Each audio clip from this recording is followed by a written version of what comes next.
family that had all the kids in it, the Duggars. Yeah. Like missing the Kardashians with the Duggars, man. And it's like, I mean, as I watch it, because I research it. I mean, it's something that I really like sitting down and watching the senators speak and what they're doing. I mean, it is great. But this Brett Kavanaugh guy, this guy is, I mean, I don't want to say freak, but he is one liar. I can tell you that. And it's been called out on both sides. We need more of the Republicans to say, hey, this person is definitely not good. This judge, I mean, this soon-to-be justice, this guy is anti-civil rights, anti-LGBT, anti-environment. I mean, he's a big supporter of the whole Trump thing, which is supposed to be bipartisan. It's definitely not partisan. And he's a deciding vote. And, you know, a lot of things can go on and change, but he's a deciding vote. And a lot of things that was voted on 4-4, he would be the fifth vote to take away some of the things we have going on. But look, I think we have a caller. Caller. Hello, caller. Go ahead. Hello, caller.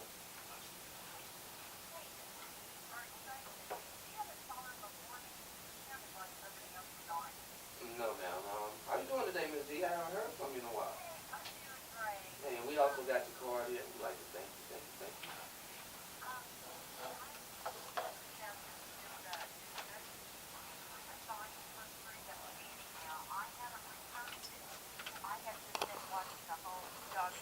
Show like you guys, but you know, when you write 309 opinions, there's going to be dissenting opinions.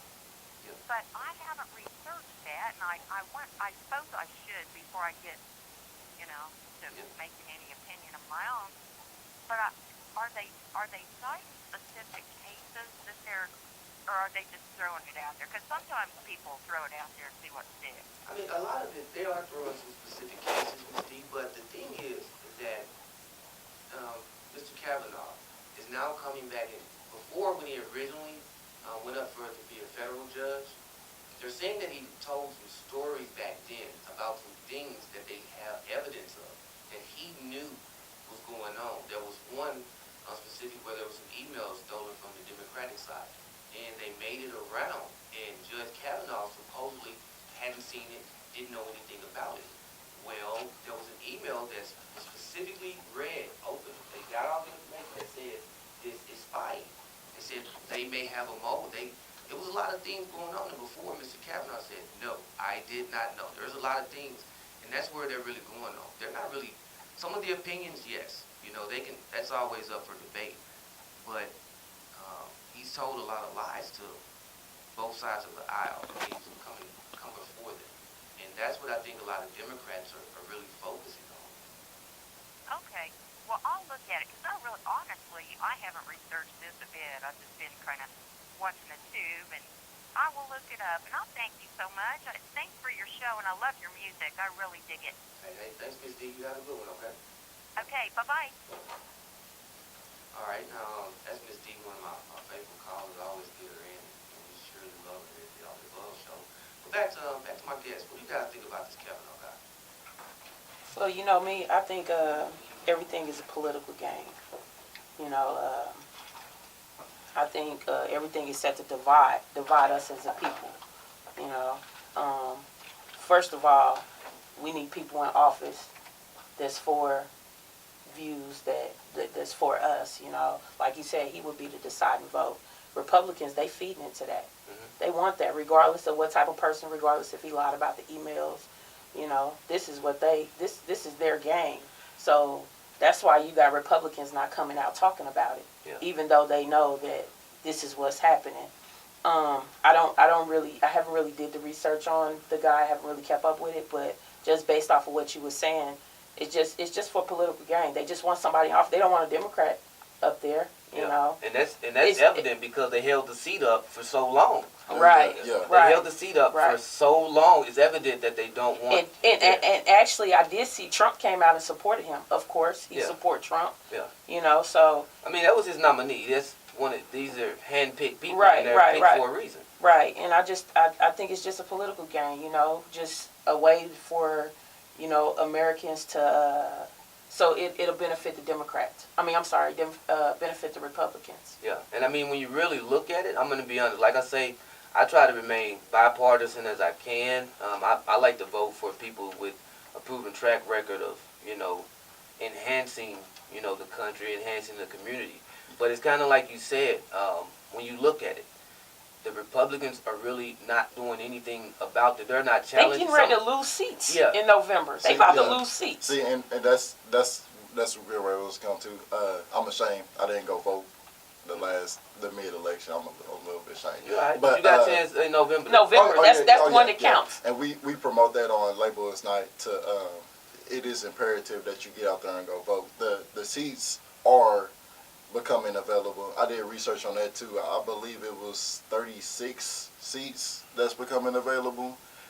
There's 2 representatives for each state, which is 50 states. That's 100 seats, and I believe 36 of them are becoming available in November.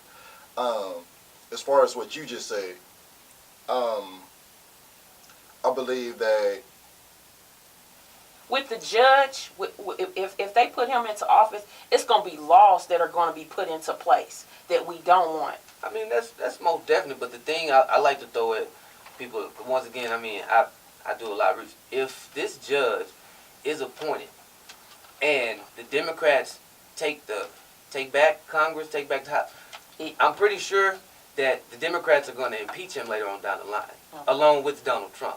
Okay. See, and that's, I think, is going to be the gift and the curse that the Republicans are not really looking at, unless they're saying, hey, they're confident that they're going to be able to keep the House, keep the Congress. They're going to be able to keep all these things. Other than that, the Democrats are going to come back and impeach him. Because if they're not, people are not watching what's going on now. I'm watching this stuff. Yeah. And these Democrats are on him. They have actual factual facts that says, hey, you knew this, you said this, you said this, you shouldn't even be a federal judge right now. right. So if you shouldn't be a federal judge, you definitely should not be sitting on the Supreme Court. Yeah. That's without a shadow of a doubt. So, and that's the thing, and even one thing, and I read something that even Judge Kavanaugh said. He said he's surprised that no one asking him why he doesn't have a law degree. What? This is a person that's trying to be a judge that doesn't even have a law degree. Wow. I'm being quite honest. Anybody who's not listening and think that I'm not telling the truth, What makes him qualified? you're not. I mean, this was crazy. The people that are questioning him are more qualified for the seat that he's trying to get. Imagine that. Wow. Handpicked by our president. And no one is saying anything about that. And this guy, he even said this. He said it out of his own mouth. And I was thinking, like, am I missing something? Is this the world, the United States we live in? I kind of stand like you on that point of view. Like, okay, like when I see Republicans and Democrats, there's the red and there's a blue. I don't see red or blue. Yeah. I see the best person for the job. I see what are you going to do.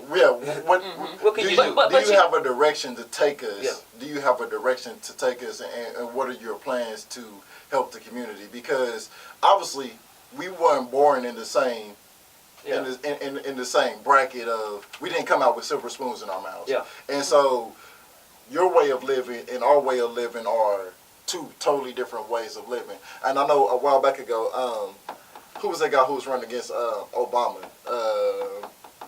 McCain? No, not McCain, the other one. Because he won for 2 terms, right? Romney? Yeah, Romney. Mitt Romney. I was listening to him in the interview. He's like, if you don't have money to go to college, get it from your father. Well, what if your father was a hard-working man, a hard-working middle-class, low-class man? How are you going to get money from your... So obviously we came from 2 different brackets. But when it comes to things like that, we have to pick the best people for the jobs. And I feel like with the votes and if people are not paying attention and watching who we put into these positions, I feel like we're not putting the best people at the right places. That's just my take. Yeah, I mean, because once again, it all goes back into... even with the cop, it all goes back into dollars and cents. Right. And once again, my facts-based assumption is it seems like the Republicans want us to have very little to nothing, and the Democrats want us to be middle class. Right. And sometimes we as a people have to say, hey, I mean, I'd rather be middle class than, a little bit to nothing. I mean, because the Republicans once again, they are taking and fighting for health care. No, they're fighting to take it away. Take it away. They're taking away all of these programs, schooling, funding for education. I mean, But what they else? give it to the rich. Yeah. They give it They to give the it to the rich. rich. You know, like I say, it all. As my friend Dylan would say, look at the glass half Half full empty, and half full. yeah. You know, Half full, half empty. everything is for a political gain. Yeah. You know,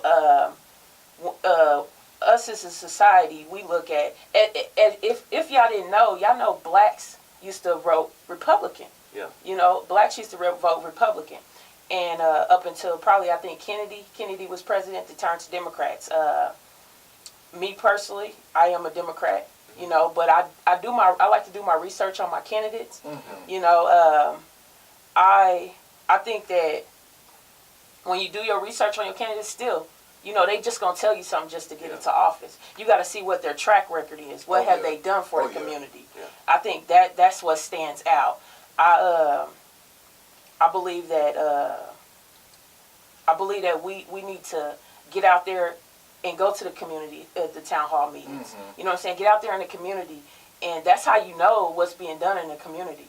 You know, you got to get out there and talk to the people. You got to talk to those political people also. I was having a conversation with a gentleman up at my job, and he was telling me all the things, and I told him, I said, look, it's obvious that we're two different. I'm a Democrat, you're a Republican. There's nothing wrong with that. I'm glad that we can sit here and have this conversation, but you're going to have to point out to me what it is our commander-in-chief is doing, so I can look at it and see it from your point of view and be like, oh, so that's what that is. That's what he's doing. I need to see the results. You know, like with me being a Democrat, I can point out things that Obama has done, and I can say it proudly, and you wouldn't be able to argue me down about that point because I know that these are facts. So like I look into our commander-in-chief right now, and I don't see nothing he's done. So if you're a Republican, you're supposed like I have a strong sense of what Obama has done. The Democrat side, I have a strong sense of what he's done. You're supposed to have a strong sense of what the Republican has done. So when I ask you about it, it shouldn't be no question marks, it shouldn't be no filling the holes, no punches. You should be able to give me a straight answer. Yes, this president has done this, this, and this, and this. And maybe, just maybe, you might get my respect. Just a little bit. Do you understand what I'm saying? I mean, that's no doubt. Even with, like you say, I sit next to a Republican. He's a big Trump guy. But it's something that I began to look at the other day, and I'm going to try to squeeze a conversation in with him about it. It's this wall. This wall that they're still adamant about building has now become a crowdfunding thing. Okay. He wants the American people to give money out of their pockets. So wait a minute. You're already taking taxes out of our paychecks. Correct. So now you want us to donate you some money for this wall that you said would be actually built with the help of Mexico?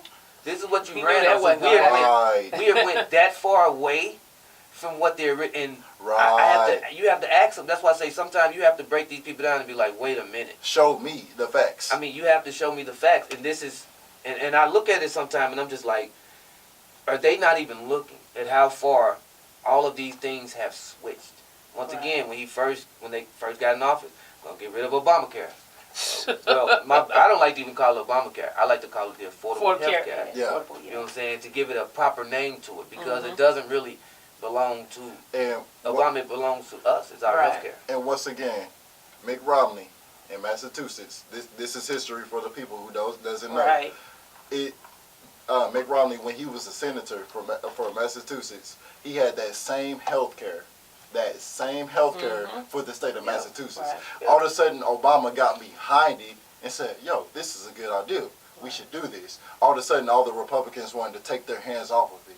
So here's my thing. So if a red side was doing it for the state, then a blue side came in. So that right there is coming together. It's unity. But all of a sudden, you take your hands off of it because it's a black president, because of his skin tone. I don't think that's right. I don't think that's right. That's definitely not right. Yeah, because like I said, if a red side thought it was good and a blue side thought it was good, it must have been a good idea at some point in time. You kind of see what I'm saying? Yeah. It had to have been. So why not, instead of take it away, why not add on to it to make it better? Yeah. I'm just saying. I mean, and that's a part of it. I mean, I thought that's what the United States was founded on. I thought that's what we were all about, making sure that we took care of our neighbors and took care of each other. And we have gotten just so far. We started, I want to say we're almost back to about 1960s. Anything before 1960s, I think the United States is going to be in trouble. And one of the things and I know we only got a few more minutes, another thing that just recently happened that kind of shows me this, and I'm waiting to get all the information on this, but this Dallas cop that went in there and shot this guy. I seen that. She said that she was at the wrong house. Those were the initial reports, but as pictures and stuff are coming out, they're saying that she actually knew this person. Wow. And that's it changes that. I think they're charging her with manslaughter right now. But I want to really. So they charging her with manslaughter Yeah, they have to charge her with something. You're right. She you gotta walked have up in something there. right now. Yeah, they put her on administrative leave. I'm hoping that as it starts to come out, I hope that it was an accident, an honest mistake. But if it isn't, she deserves to be punished up to the fullest extent. To the fullest, like anyone else. If she knew him too, yes. That what they were saying that's is a lie. She might have been fatigued. They're gonna check her for drugs. They're gonna check her for this. But why they didn't do that at the time? But my thing, I think they probably already drew her blood. But my thing is this: if you at the wrong door, you try with your key, and it doesn't open, it's probably not your door. Right. It's probably not your door. Yeah. And from all of the reports is that he opened the door. Yeah. So your key doesn't work, and somebody opens the door. It's most likely not your residence. I don't care if you're intoxicated. Right. I don't care if you're fatigued. When he opens that door, you would probably start to remember things that were in your place of residence. Yeah. One would think. Yeah. You would start seeing something familiar, or you would say, that wasn't on my wall. Oh, that's not my place. And this person that's at the door, and that's why I'm saying, for her to be a police officer, and they're supposedly trained, and they're supposedly wait 1 minute. You use none of your training, none of your instinct, none of your smarts. Because if you as a police officer, if you're telling me that police officers someone can't open the door and they can't tell that that's not their place, we're in trouble. We're in trouble as people. To say that these people are here to protect and serve us, we're in trouble as people. I mean, just being honest. And I don't want to say just us in general, because once again, when these lawsuits come out, the city pays for this.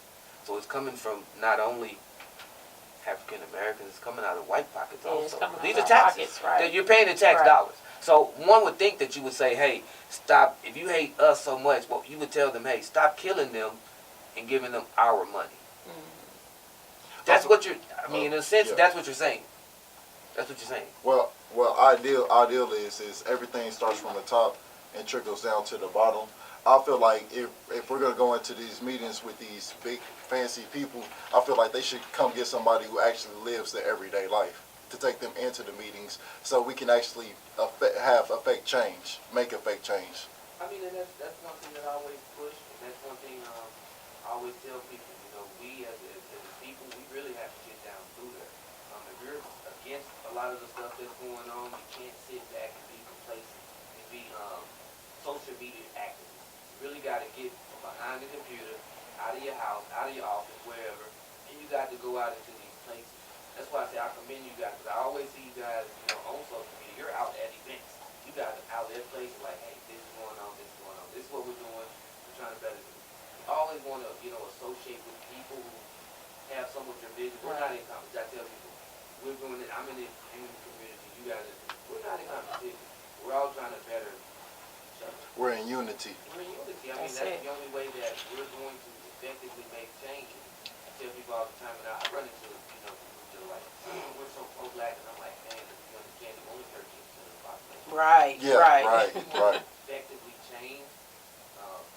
We have to change. And let me say this. Change is our platform. Even you is our voice. Everybody's like, oh, well, are y'all making money? Or do y'all make? No, our effective change, our voice. We putting ourselves out there. We letting people know we got this going on. We doing this.